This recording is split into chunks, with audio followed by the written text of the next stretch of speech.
Assalamualaikum warahmatullahi wabarakatuh. Selamat pagi.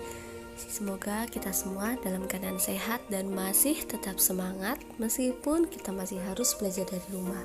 Materi PPKN kelas 10 masih di bab 5, yaitu integrasi nasional dalam bingkai Bhinneka Tunggal Ika.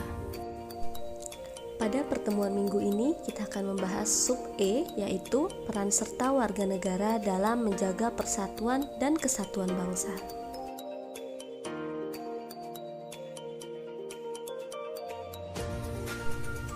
Materi kita yang pertama, kesadaran warga negara. Kesadaran adalah sikap mawas diri sehingga dapat membedakan baik atau buruk, benar atau salah, layak atau tidak layak, patut atau tidak patut dalam berkata dan berperilaku. Kesadaran warga negara Indonesia saat ini masih perlu pembenahan. Salah satunya kesadaran dalam bela negara. Memang negara Indonesia tidak sedang dalam kondisi perang, tetapi kesadaran untuk bela negara harus tetap ada dalam bentuk lain demi kemajuan bangsa. Setelah setiap warga negara memiliki kesadaran, maka selanjutnya setiap warga negara memiliki upaya dalam bela negara.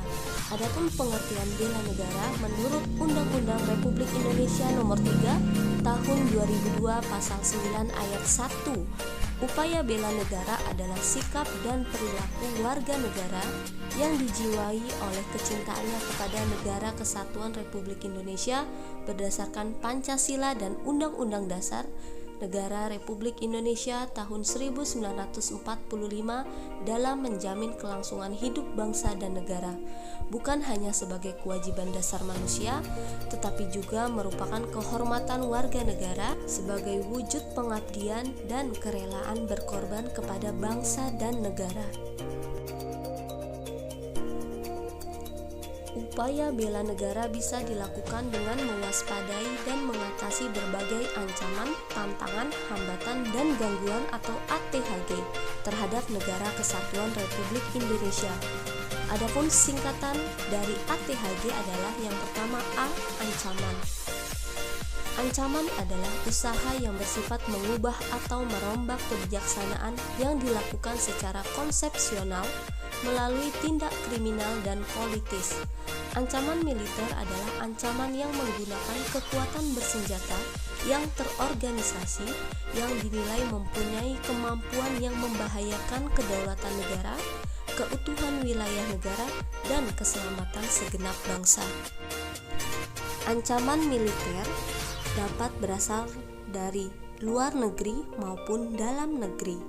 Adapun dari luar negeri berupa agresi, pelanggaran wilayah oleh negara lain, spionase atau mata-mata, sabotase, aksi teror dan jaringan internasional. Adapun dari dalam negeri yang pertama pemberontakan bersenjata, konflik horizontal, aksi teror, sabotase, aksi kekerasan yang berbau sara, gerakan separatis yaitu gerakan upaya pemisahan diri untuk membuat negara baru, dan pengerusakan lingkungan. Yang kedua yaitu T. Tantangan adalah hal atau usaha yang bertujuan untuk menggugah kemampuan. Dan yang ketiga, hambatan adalah usaha yang berasal dari diri sendiri yang bersifat atau bertujuan untuk melemahkan atau menghalangi secara tidak konsepsional. Selanjutnya yang keempat adalah gangguan, adalah hal atau usaha yang berasal dari luar yang bersifat atau bertujuan melemahkan atau menghalangi secara tidak konsepsional atau tidak terarah. Materi kita selanjutnya adalah dasar hukum bela negara. Yang pertama, TAP MPR nomor 6 tahun 1973 tentang konsep wawasan Nusantara dan keamanan nasional. Yang kedua, Undang-Undang Republik Indonesia Nomor 29 Tahun 1954 tentang pokok-pokok perlawanan rakyat. Yang ketiga, Undang-Undang Republik Indonesia Nomor 20 Tahun 1982 tentang ketentuan pokok Hankam Negara Republik Indonesia diubah oleh Undang-Undang Republik Indonesia Nomor 1 Tahun 1988. Yang keempat, TAP MPR nomor 6 tahun 2000 tentang pemisahan TNI dengan Polri. Selanjutnya yang kelima, TAP MPR nomor 7 tahun 2000 tentang peranan TNI dan Polri. Yang keenam, Amandemen Undang-Undang Dasar Negara Republik Indonesia tahun 1945 pasal 30 ayat 1 dan 2 menyatakan bahwa tiap warga negara berhak dan wajib ikut serta dalam usaha pertahanan dan keamanan negara yang dilaksanakan melalui sistem pertahanan dan keamanan rakyat semesta oleh TNI dan kepolisian sebagai komponen utama dan rakyat sebagai kekuatan pendukung. Yang ketujuh, pasal 27 ayat 3, setiap warga negara berhak dan wajib ikut serta dalam upaya pembelaan negara. Selanjutnya yang ke-8, Undang-Undang Republik Indonesia Nomor 3 Tahun 2002 tentang Pertahanan Negara. Ayat 1, setiap warga negara berhak dan wajib ikut serta dalam upaya bela negara yang diwujudkan dalam penyelenggaraan pertahanan negara. Ayat kedua, keikutsertaan warga negara dalam upaya bela negara dimaksud ayat 1 diselenggarakan melalui kegiatan-kegiatan sebagai berikut. Yang pertama, pendidikan keluarga negara. Berdasarkan pasal 37 ayat 1 dan 2 Undang-Undang Republik Indonesia Nomor 20 Tahun 2003 tentang Sisdiknas, dijelaskan bahwa pendidikan kewarganegaraan merupakan pelajaran wajib yang diajarkan di tingkat pendidikan dasar, menengah, dan tingkat pendidikan tinggi.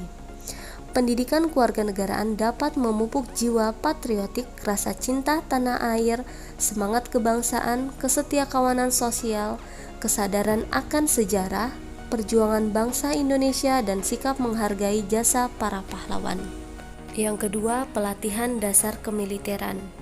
Selain TNI, salah satu komponen warga negara yang mendapat pelatihan dasar militer adalah siswa sekolah menengah dan unsur mahasiswa. Unsur mahasiswa tersusun dalam organisasi resimen mahasiswa atau Menwa. Setelah memasuki resimen tersebut, mahasiswa harus mengikuti latihan dasar kemiliteran. Adapun siswa sekolah menengah dapat mengikuti organisasi yang menerapkan dasar-dasar kemiliteran seperti pramuka, patroli keamanan sekolah atau PKS, pasukan pengibar bendera, palang merah remaja, dan organisasi sejenis lainnya. Yang selanjutnya yang ketiga, pengabdian sebagai prajurit TNI secara sukarela atau wajib. Dalam Undang-Undang Dasar Negara Republik Indonesia tahun 1945 pasal 30 ayat 2 disebutkan bahwa TNI dan Polri merupakan unsur utama dalam usaha pertahanan dan keamanan rakyat. Prajurit TNI dan Polri merupakan pelaksanaan dan kekuatan utama dalam usaha pertahanan dan keamanan negara. Setiap warga negara berhak untuk mengabdi sebagai prajurit TNI dan Polri melalui syarat-syarat tertentu. Dan yang terakhir, pengabdian sesuai dengan keahlian atau profesi.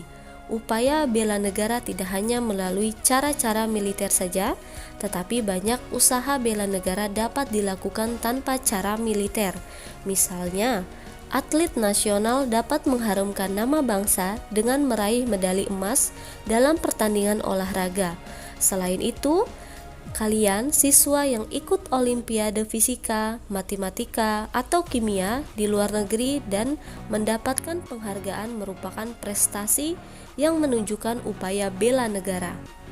Pengabdian sesuai profesi adalah pengabdian warga negara untuk kepentingan pertahanan negara, termasuk dalam menanggulangi dan memperkecil akibat yang ditimbulkan oleh perang, bencana alam, ataupun bencana lainnya.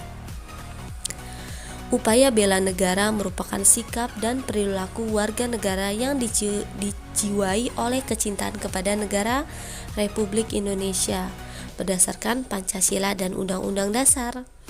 Oke, itu tadi untuk materi kita di bab 5. Apabila ada pertanyaan, silakan berikan pertanyaan pada Google Classroom kalian.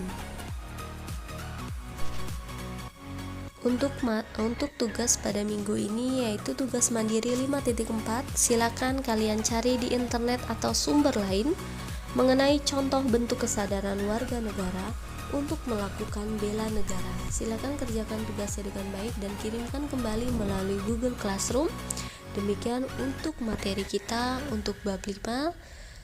Silakan pelajari di rumah seluruh materi bab 5 dan insya Allah minggu depan kita akan mengadakan uji kompetensi untuk materi bab 5. Jadi pelajari materi bab 5 dari sub A sampai sub E. Oke, Ibu akhiri untuk pertemuan kita minggu ini. Kurang lebihnya Ibu mohon maaf. Wassalamualaikum warahmatullahi wabarakatuh.